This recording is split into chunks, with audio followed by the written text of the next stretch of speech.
கலாத்தியர் 6வது அதிகாரம் 14வது வசனம். நானோ நம்முடைய கர்த்தராகிய இயேசு கிறிஸ்துவின் சிலுவையை குறித்தே அல்லாமல் வேறொன்றையும் குறித்து மேன்மை பாராட்டாதிருப்பேனாக. அவரால் உலகம் எனக்கு சிலுவையில் அறையுண்டிருக்கிறது, நானும் உலகத்திற்கு சிலுவையில் அறையுண்டிருக்கிறேன்.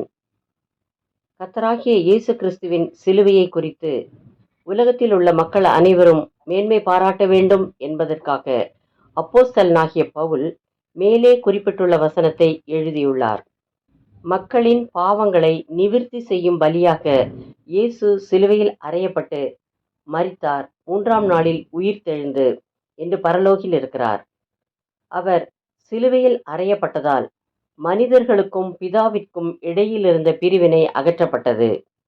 பாவ மன்னிப்பை பெற்ற அனைவரும் பிதாவோடும் இயேசுவோடும் ஐக்கியமாயிருக்கும் ஸ்லாக்கியத்தை பெற்றார்கள் என்பதை 1 யோவான் 1வது அதிகாரம் 3ஆம் வசனத்தில் காணலாம். அவர் சிலுவையில் அறையப்பட்டதால் அவர் நம்மை நீதிமானாக்கினார். அவருடைய வழியில் நம்மை நடத்தி பரிசுத்தர்களாக மாற்றினார். சமாதான வாழ்வை தந்தார், ஆசீர்வதித்தார். இவ்வுலகத்தில் இப்படிப்பட்ட வாழ்வை நாம் பெறுவது மிகவும் கடினம்.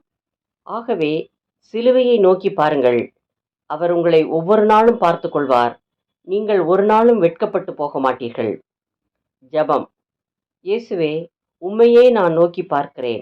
என்னை கைவிடாதேயும். உம்முடைய பாதையிலே நடத்தும். சமாதானம் தாரும், ஆசீர்வதியும்.